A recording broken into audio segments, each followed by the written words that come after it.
The greatest weapon in street racing has always been the sleeper. That unassuming, boring-looking sedan sitting next to you at the red light. The one with the faded paint, the stock wheels, and absolutely nothing that screams performance. You ignore it. You dismiss it. And then the light turns green, and your world gets destroyed. Because underneath that plain Jane exterior is an engine that has no business being there. We're talking about factory-built wolves in sheep's clothing. Cars that automakers deliberately made to look boring while hiding absolute monsters under the hood. These weren't flashy muscle cars with hood scoops and racing stripes. These were cars your accountant would drive. Cars your grandmother would approve of. Cars that looked so normal, so uninspiring, that nobody gave them a second glance. Until they got humiliated at a stoplight. American manufacturers mastered this formula in the 60s and 70s, building sleepers that could embarrass Corvettes and Mustangs while looking like rental cars. And today, we're counting down 7 American classics that look absolutely boring but pack monster engines that'll make you rethink everything you know about performance. Before we drop the hammer, hit that subscribe button and get ready. Because Garage History is about to reveal the ultimate factory sleepers that destroyed egos without breaking a sweat. Number 7. 1970 Chevrolet Chevelle Malibu 454. Look at a 1970 Chevelle Malibu and tell me what you see. A plain, boxy sedan with basic chrome trim, dog dish hubcaps, and absolutely nothing aggressive about its appearance. No SS badges, no racing stripes, no hood scoops. Just a family sedan that looks like it belongs in a grocery store parking lot. But here's the secret. You could order that boring Malibu with the LS6454 cubic inch V8, the same engine that powered the legendary SS454. We're talking about 450 horsepower and 500 lb-ft of torque hiding under that plain hood. This was Chevy's most powerful production engine ever at the time, and you could get it in a car that looked like your dad's commuter. Insurance companies charged less for the Malibu because it didn't have the SS package, which made it cheaper to own. Street racers loved this loophole. They'd order the Malibu, delete all the performance badges, keep the stock hubcaps, and destroy muscle cars that cost twice as much. The LS6 Malibu could run low 13-second quarter miles bone stock, which was supercar territory in 1970. But nobody suspected it because it looked so boring. Today, these cars are worth serious money if you can find one, but most got lost to history because they were never documented as special. They were just regular Chevelles that happened to have nuclear weapons under the hood. And if you think a sleeper Chevelle is sneaky, wait until you see what Dodge was building in basic wrapper. Number 6. 1968 Dodge Coronet Deluxe 426 Hemi. The Coronet Deluxe was Dodge's base model sedan. Vinyl bench seats, rubber floor mats, AM radio if you were lucky, hubcaps that looked like they came from a rental fleet. This was the car salesman drove to appointments and families used for Sunday drives. Except some lunatic buyers ordered it with the 426 Hemi V8. Yes, the Hemi. The same engine that powered Super Bs and Charger RTs. Dodge didn't care. If you had the money and checked the box, they'd build it. The result was a 425 horsepower land missile disguised as the most boring car in the parking lot. The Hemi Coronet Deluxe could run mid-13s in the quarter mile and hit 60 mph in under 6 seconds, which was insane for something that looked like a taxi cab. Street racers who knew the secret would show up to races in these things, and everyone would laugh. Right up until the Hemi fired up and destroyed everything in sight. Insurance companies never caught on because the car was listed as a Coronet Deluxe, not a muscle car. The premium stayed low, which made these cars affordable to own and operate.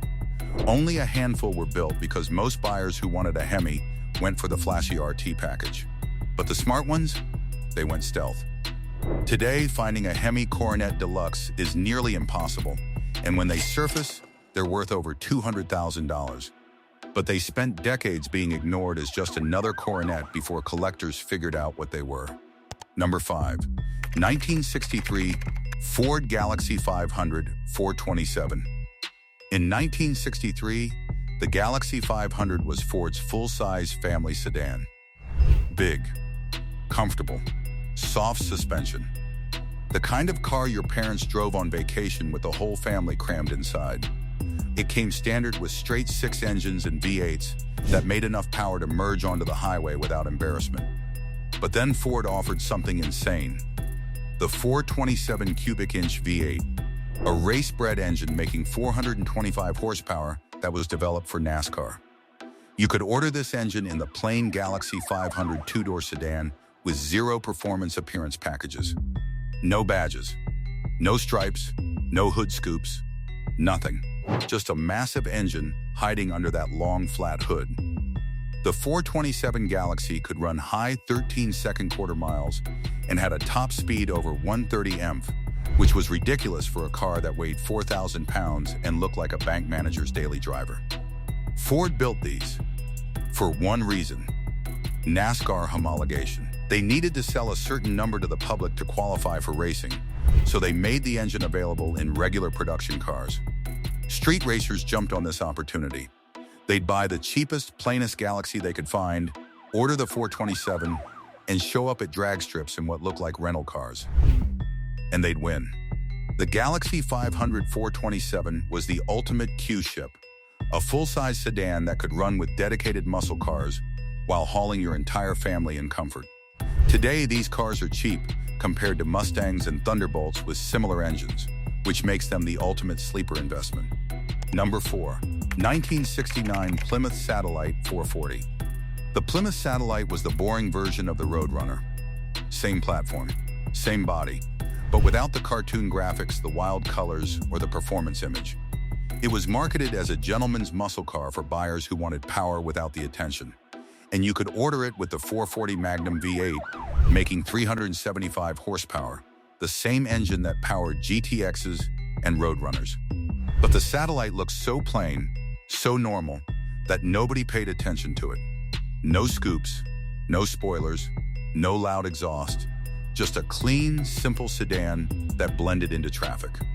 The 440 Satellite could run high 13-second quarter miles and hit 60 mph in under 6 seconds, matching or beating dedicated muscle cars that had twice the visual impact. Insurance companies charged less for the Satellite because it wasn't marketed as a performance car, which saved buyers hundreds of dollars per year. Smart enthusiasts figured this out fast. They'd buy the Satellite, keep it stock looking, and dominate street races while flying completely under the radar. Police didn't profile them. Insurance stayed cheap, and they had just as much power as the flashy cars. Today, Satellites are massively undervalued compared to Roadrunners and GTXs. You can buy a 440 Satellite for $40,000, while Roadrunners sell for $100,000 plus.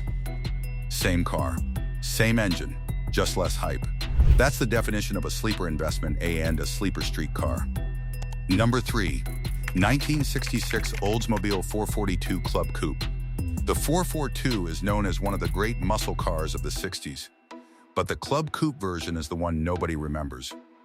While everyone wanted the hardtop or convertible with their sleek roof lines and pillarless design, the Club Coupe was the boring sedan version with a B-pillar and rear doors. It looked like a taxi. A government car, something your insurance agent would drive. But underneath, it had the same 400 cubic inch V8, making 350 horsepower, the same heavy-duty suspension, and the same performance as the flashy models. The Club Coupe 442 could run low 15-second quarter miles and handled better than most muscle cars thanks to Oldsmobile's advanced suspension tuning. But nobody wanted them because they looked too practical, too boring. Buyers in 1966 wanted the sexy hardtop, not a four-door sedan that looked like a family car. So Club Coupe production numbers were tiny, and most of the ones that were built went to police departments or fleet sales. Today, finding a real 442 Club Coupe is incredibly difficult, and when you do find one, it's cheap compared to hardtop models. We're talking 50% less money for the same performance. That's the ultimate sleeper. A car that collectors ignore because it looks boring, but it has all the mechanical guts of the legendary versions. Number 2. 1970 AMC Rebel Machine. AMC tried to build a flashy muscle car with the Rebel Machine, but they failed spectacularly at the flashy part. The machine came with wild red, white, and blue paint and a giant hood scoop. which should have made it look aggressive. Instead, it looked goofy, like a cartoon car, like something a clown would drive. Buyers hated the appearance, so AMC offered it in plain solid colors with no graphics for 1970. And that's when the machine became a true sleeper. Under that boring exterior was AMC's 390 cubic inch V8, making 340 horsepower, which was underrated by at least 50 horsepower. The machine had a ram air hood, functional scoop, heavy-duty suspension, and a 4-speed manual transmission. It could run high 14-second quarter miles and had handling that shocked muscle car fans who expected it to drive like a Rambler station wagon. But because it was an AMC and because it could be ordered to look completely plain, nobody took it seriously. That was a mistake. The Rebel machine was one of the fastest mid-size muscle cars of 1970, and in sleeper trim it was absolutely devastating at stoplights. Today, these cars are cheap. You can buy a Rebel machine for $30,000 to $50,000, which is nothing compared to similar Chevy or Ford muscle cars. And if you want a sleeper that nobody recognizes, this is it. Number 1. 1964 Pontiac Catalina 2+2 421 Tri-Power. Here's the king of factory sleepers. The car that started it all. The 1964 Pontiac Catalina 2+2 with the 421 Tri-Power V8. This was a full-size sedan, over 4,000 pounds. Soft suspension, bench seats. It looked like something your grandfather would drive to the country club. Boring, luxurious, completely unthreatening. But under that mile-long hood was a 421 cubic inch V8 with 3 2-barrel carburetors making 370 horsepower, which was a massive understatement. Real-world testing showed these engines were making closer to 450 horsepower, and they had torque that could bend the frame. The Catalina 2+2 could run low 14-second quarter miles despite weighing as much as a small truck, and it had a top speed over 140 mph. This was the car that invented the full-size sleeper concept. Pontiac built it to dominate NASCAR and NRA, but they made it look like a luxury sedan so buyers could get insurance and drive it on the street. In 1964, this was the ultimate weapon. You'd pull up to a race in what looked like your dad's car, and Corvettes would line up thinking it was an easy win. Then the Tri-Power would open up, and they'd get destroyed by a 4-door sedan. Today, Catalina 2+2s are criminally undervalued. You can find them for $40,000 to $60,000, which is nothing for a car this historically significant. And they're still sleepers because most people have never heard of them. And there you have it, 7 American classics that look absolutely boring but pack monster engines that'll embarrass anything foolish enough to challenge them. From full-size sedans to plain rapper muscle cars, these machines prove that the best performance doesn't need flashy paint or loud graphics.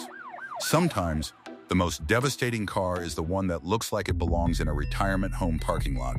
If you love this dive into factory sleepers, smash that like button and drop a comment. Which one would you drive to shock the world? And if you want more hidden gems, more underrated classics, and more automotive secrets that deserve to be told, hit subscribe and turn on notifications because Garage History is just getting started. We've got more sleepers, more forgotten performance, and more stories that'll change how you look at boring cars. Thanks for watching, and remember, never underestimate the car that looks like it can't run, because that's exactly what they want you to think. Until next time, stay stealthy and keep the history alive.